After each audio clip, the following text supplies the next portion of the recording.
I think the other area where sometimes we find people napping is when it comes to antitrust laws, and this is again a very sector-specific kind of implication. So, do you want to talk about that maybe? Sure. So interestingly, Shreya, the Indian antitrust laws have been borrowed, to a great extent from the EU directives on competition. Okay. So the Indian, authorities, which is the CCI, the Competition Commission of India, one, it has extraterritorial jurisdiction, which means that it can go and investigate beyond the realms of India. Second, it has also entered into information sharing arrangements and treaties with other EU countries and other countries of the world. Okay. So tomorrow, if there's any investigation, the Competition Commission of India has the rights to ask information from the relevant foreign jurisdiction in which the foreign collaborator is based out of. Okay. And having said that, India broadly recognizes anti-competitive agreements provided they have an appreciable adverse effect on competition. Now, the Indian law is, as I said, it's still in its nascent stage. There are a few judicial jurisprudence, but not too many because it's still evolving. So it doesn't define what do you mean by appreciable adverse effect. However, there are certain parameters which are laid down, which would constitute as anti-competitive.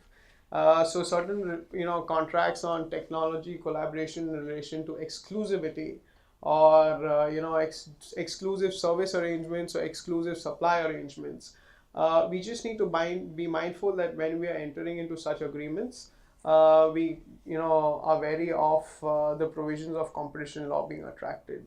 In addition to that, there is also, a section which deals with abuse of dominance under the Indian antitrust laws.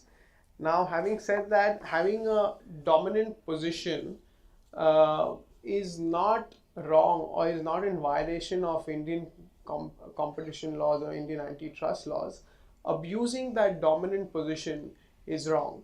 Now, again, there is no letter of thumb or straight rule or thumb rule jacket which needs to be followed as to what would be said to be non-violative or what would be said to be in violation of the law. It would be looked upon on a case-to-case basis.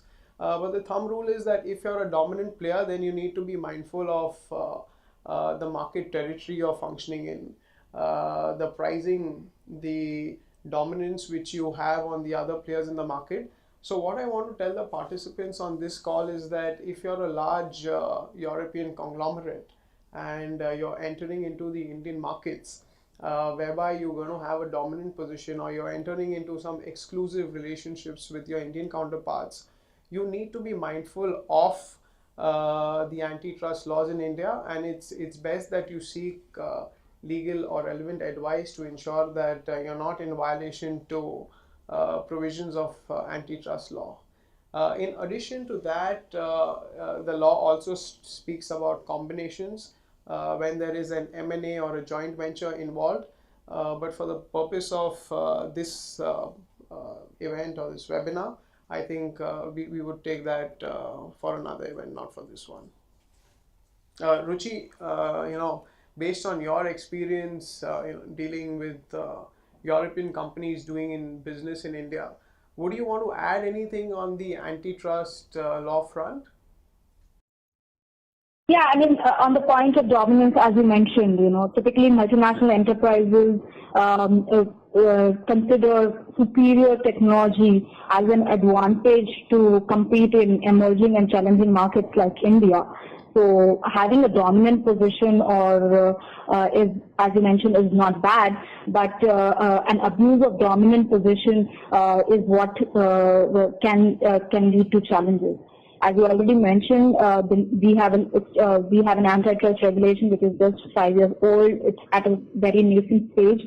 The jurisprudence on the subject is evolving at this moment, and therefore one needs to tread in this territory a bit seriously.